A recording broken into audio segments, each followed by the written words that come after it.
Hello and welcome to Porthole. I'm Steve Milne, and in today's program we're taking you on a journey of discovery to one of the most popular destinations with kids and the big kids alike. We're heading to stateside and we're going to Orlando, which immediately conjures up images of the thrills and spills of the theme parks, all-you-can-eat dining attractions and outlet mall shopping.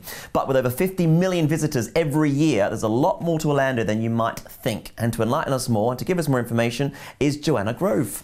Hi there. Hi Joanna, thanks for joining us. You're welcome. So it really is one of those places that everyone knows about, we've all heard about, and if you haven't been, you've got to go. Absolutely. It's a dream destination for a lot of us Brits, isn't it? Especially with young families. I've been several times and you can never tire of it. It's fantastic. In regards to the cruise liners that come in, how many come in each year? Do you know, I couldn't tell you, but I can tell you that at the moment, it's about the third busiest port for cruise ship passengers coming in and out. Just about 3 years ago, they had 4 million cruise ship passengers coming through the port. So that gives you some kind of idea. There's a lot. They're building a brand new terminal to try to cope with the amount of people coming through. So it's just getting bigger and bigger. I can imagine some of the biggest ships around the world must come in. Absolutely. Yeah. And ships are getting bigger every year as well. So all of these big ports want to cater for the big ships and get more and more people through the door. Port Canaveral is where they come, isn't it? Yes, absolutely. And how far is that from Orlando? So when you come into the port, how far is it to get into Orlando? I'd say about an hour's drive, to be honest. It's about an hour's drive to downtown Orlando, about the same again to the big Disney parks. Only 30 minutes to the Kennedy Space Center, so it's a great location. Even if you're only there for a day, it's easy to get to all the big attractions. I can imagine there's lots of nationalities. I believe there's a lot of Americans as well as people from around the world. Absolutely, yeah. Americans come, yes. I mean, a lot of Americans don't even have a passport. There's so much to see in their own country.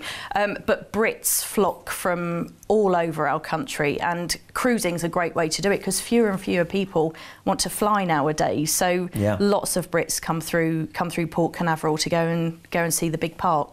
I can imagine the weather does change throughout the year. So what is the climate like in general? It varies hugely. I've been in August and I've been in October. Both times it was so scorchingly hot. They actually spray cold mists over you while you're standing in the queues to get on the rides. Is that when they've got those big fans and they just spray every now and then? It's just like brilliant. Down, it's fabulous. You think, oh God, I'm going to get soaked, but actually it's really cooling. It's lovely. But I've been in January at the same time, and being British, I turned up in my flip-flops and my shorts, and it was freezing. Oh, no. So it completely depends. It really varies on the time of year. So do a bit of research and see what the forecasts are. I guess it depends what you want, doesn't it, for the time of year? It depends what you're looking for. Absolutely, absolutely. When you do come in, is it you need a visa? Is that right? You do. Yes. From the UK, you need an ESTA. Now you can do this online. I think it costs about $25 at the moment. You can actually apply for an ESTA, as far as I know, up to the day before you travel. But for your own peace of mind, do it as far in advance as you possibly can, and then you know you've got it. Let's talk about the main attractions, which is obviously the theme parks. Yes. And what are they like? I haven't been. I've seen them, but I've never been. So tell me what they're like. Well, all of these people that say, oh, it's all for children. Yeah. Absolutely not the case whatsoever. It's just like opening a fairy tale book and stepping inside. It's fantastic. There is something for everybody. So depending on what you want to go and experience, there's something there for you. I mean, you do see pictures of Mickey Mouse and you see all the characters, but as much as the kids are dancing around, I've heard that it is an adult's playground as much as the kids. Absolutely. The characters do wander around. You can have breakfast with the characters if you stay in one of the Disney hotels. You can have your photographs taken with them and they'll sign autographs. But yes, there are rides for the tiny tots, there are rides for adults, and it's not a theme park. The Disney parks are not about theme parks and fast rides. They're about experiences and education. So they all relate to something different, and they can all teach you something different as well. And they're constantly being upgraded, aren't they? So there's always new attractions and new rides and new things to see. So if you've been maybe a few years ago, if you want to get in now, you probably see a whole new array of things. Harry Potter World, for example. What's that like? Tell me about Harry Potter World. I haven't been, but I've done my research. And you can actually board the Hogwarts Express at platform 9 3/4. Fantastic. And travel into the actual park itself. It looks fantastic. And I've been, well, several times, and a couple of years ago was my last time, and already looking at what's available now, it looks so different. So there's always something new to see. In regards to tickets, is it the kind of thing where you've got to buy them in advance before you get there to be quite planned and organised, or can you just literally turn up to a park and then buy them there and then? It's very similar to theme parks in the UK, actually. If you want to just turn up at the door, then you can queue and buy a ticket. But there are offers going on all the time. So it's definitely worth, if you know you're going to go into one of the parks, do your research, because every now and again an offer will come up and it's worth grabbing it when you see it. The first one I think of is Universal Studios. I mean, obviously, there's a lot of parks to go to. What would you recommend you must see if you've only got, a few days to go to each of them? Because you can spend a couple of days at each park, couldn't you? Oh, easy. A 2-week holiday doesn't let you see everything, if I'm honest. Yes. The Magic Kingdom is really the child's playground, to be honest. That's where the princesses are and where the characters are. For me, Epcot is really the big part, because that's a real education. It's dedicated to different parts of the world. It's dedicated to innovative technology. There are endless opportunities.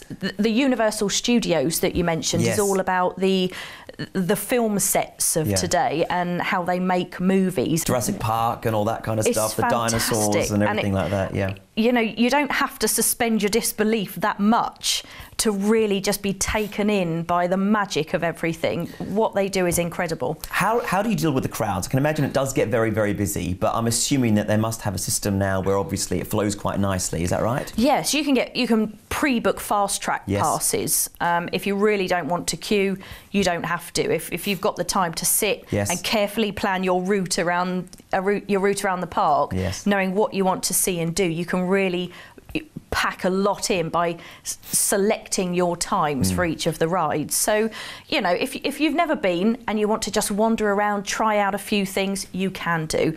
But if you want to go and pack in as much as you possibly can, then yes, by all means, sit down, plan your trip, plan your route around the park, and you'll get quite a lot into your time. You've been there a few times, you said. I have. What brings you back? Why do you like going back every time? Is it just because it's fun and it's just exciting? It's just magic. Everything at home gets left behind. Yes.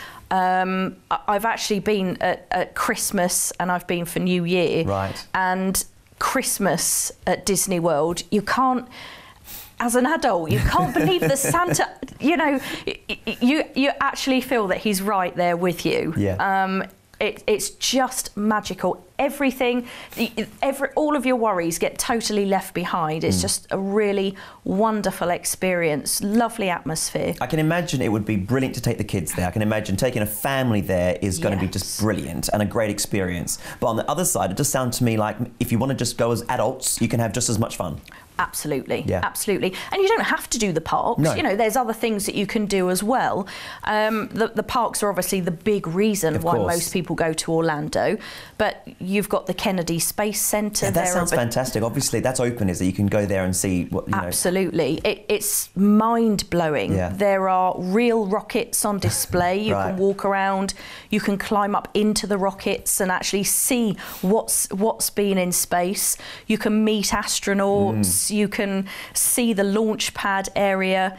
That's something really special. It sounds very subtly educational, doesn't it, as well? You touched on that before, but it sounds like not only is it fun and exciting and there's loads of roller coasters if you want that, but with the Space Centre and the other places, you can learn a lot as well. Absolutely. And for a lot of us, you know, a rocket launch is something that you see on the news. Or in a film. Absolutely. And to actually be there and realise that, wow, people actually go to the moon from here.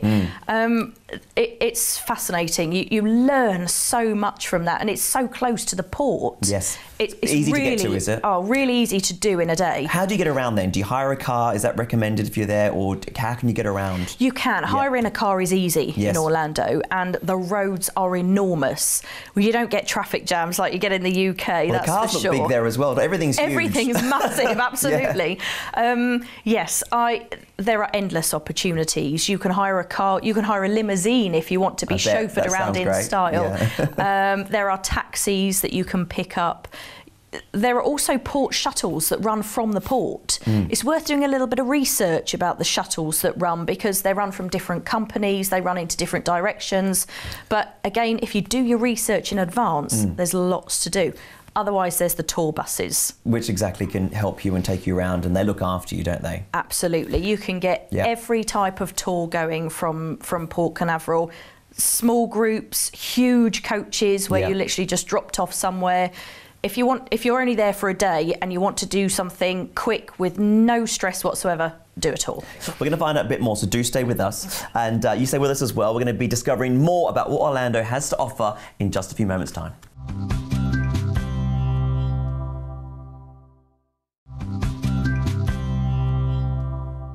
Welcome back to Porthole, the programme where we delve into the heart of the most popular cruise ports, and today we're getting a taste for the thrills and spills that await just a short journey away from Port Canaveral in Orlando. Joanna Grove is still with me, and we're getting very excited about all these theme parks, aren't we? It sounds fantastic. Can I ask you about the water parks that are available? Yes, there are so many. If you buy a Disney pass, Disney themselves have actually got 2 water parks as well. Yeah, Blizzard Beach and Typhoon Lagoon. So quite often, if you pay for a pass to get into the Magic Kingdom and Epcot, it includes a visit to one of the water parks as well, and they're themed. You know, you've got all your traditional spills and thrills rides. Great if it's a lovely hot summer's day and you want to take the kids and wear them out a little bit. What kind of activity? There's obviously slides and there's obviously pools and waterfalls. Wave machines. Really? Wow. Okay. But you don't have to do that. You know, if you want to send the kids off to do the slides and sit in rubber tubes, and you can just lay on a sun lounger for the day and enjoy a break from the madness of all the theme parks. And you know, a lot of them have got little man-made beaches that you can enjoy. There's lockers, food outlets. So they've got everything that you want on a pretend beach or slides. And I guess in regards to the water parks available, there must be certain slides and activities that the adults would love, and then there must be the smaller ones that the younger kids can enjoy safely. Absolutely. But I think that's generally what Disney's all about. It's offering something for everybody, and you haven't got to go too far or split the party so that everybody has a good time. The whole idea is that you can all go as one party to a particular place and all have a fabulous time on the same day. Is that where you can see the dolphins as well? And is it the SeaWorld? That's SeaWorld. That's basically a water park about sea life. And again, learning a lot about what's available. Completely educational. Yes, fantastic. Yes, absolutely. In regards to theme parks, there's a lot to do. What about food-wise and eating? I know Americans are known for doing a whole variety of food. What's it like in Orlando? To be honest, one thing you're never going to do is struggle to find somewhere to eat in Orlando.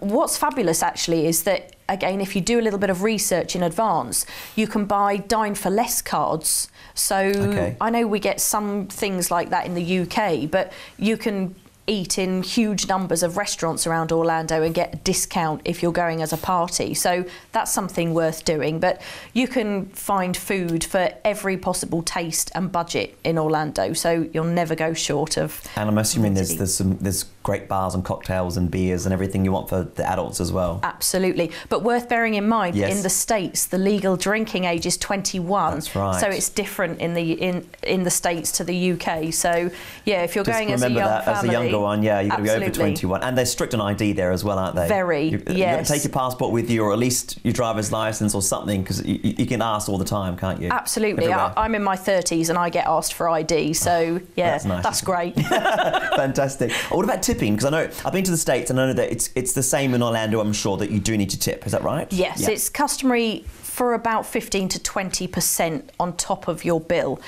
It's not a law. Sure. It's an unwritten rule that's pretty much what's expected. If you dine out, you leave a 15 to 20% tip. I mean, from my experience as well, is that normally the service is so good that you do actually at the end, you know, you really do want to give that small tip, or 15 to 20%, because the service is fantastic. And I think it's all part of the American experience, isn't it? Definitely, definitely. You're welcomed as soon as you walk through the door.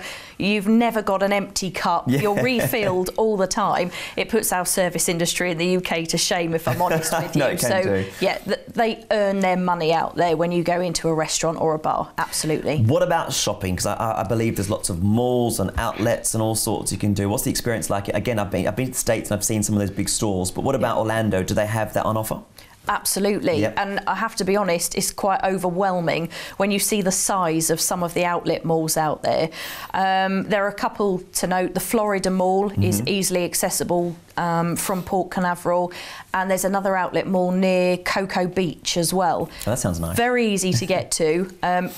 Take an empty suitcase with you, because it's very easy to spend quite a lot of money, but you're going to get some great bargains, much cheaper than you can get in the UK nowadays. So Cocoa Beach, you touched on. Are there some nice beaches you can see? Yes, absolutely. But for me, my personal opinion, why go to somewhere like Orlando with so many attractions and spend a day on the beach? Sunbathe on your sea days on the cruise ship. Yeah, exactly. And go crazy when you get to Orlando. If you want to do some theme parks, but maybe another activity, is it the Everglades you can do as well? Oh, what are they like? I've never done them. I've heard about them. The airboat tours. Right. What happens? I'm massively into my nature anyway, so the airboat tours for me are absolutely incredible.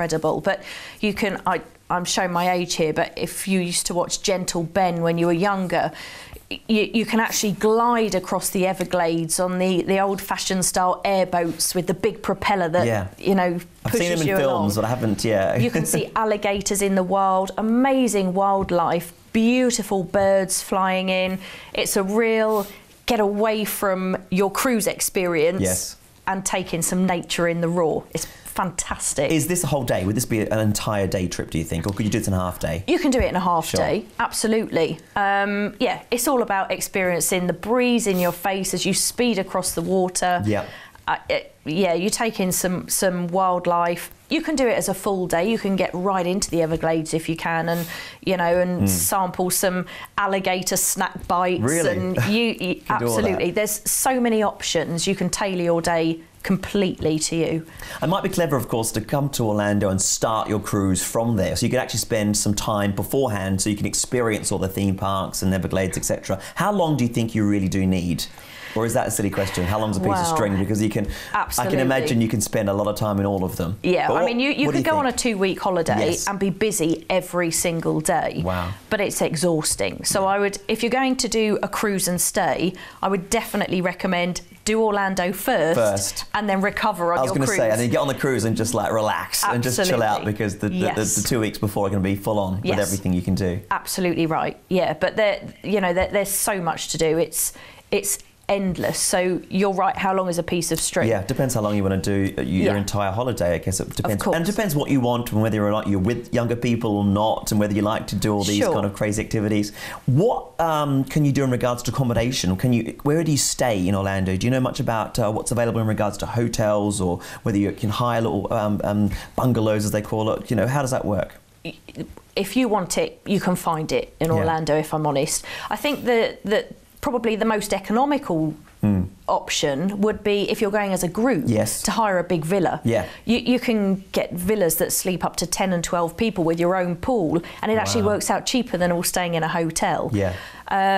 It depends how far you want to be away from the parks. International Drive, for example, is lined with hotels and restaurants and bars if you want everything within walking distance. If you want it, you'll find it. And you can actually stay within some of the parks, can't you? You can. Which sounds amazing. Disney and those. So staying right in the centre. Have you done that? What's that like? I have. Have you? What's it like? They're really magical. Yeah. You feel like the moment you wake up, you're part of a Disney movie. You can have breakfast with the characters. They'll wave you off as you go off into the park for the day, and they'll be there to greet you when you come back. It really is a magical experience, isn't it? And they've got everything sorted, so everything from the start to the finish sounds like it's so well organised. Fantastic. You don't have to think about anything. You can literally turn up, switch off your brain, and just be looked after. I was lucky enough to be in America for Halloween once, and I was in Miami actually, and it was unbelievable how crazy it all was, and exciting it all was, and I'm assuming that these themes must be big in the parks as well. Absolutely, yeah, absolutely. Christmas is wonderful. What's it like at Christmas time? Wonderful. It's warm, isn't it? The weather's not too cold, is it? It's warmer than here. Yes, right. Yeah, okay. Absolutely. But the park's lined with sparkling Christmas trees. There are presents all over. There are Christmas carols playing. Everywhere you go, there's music playing.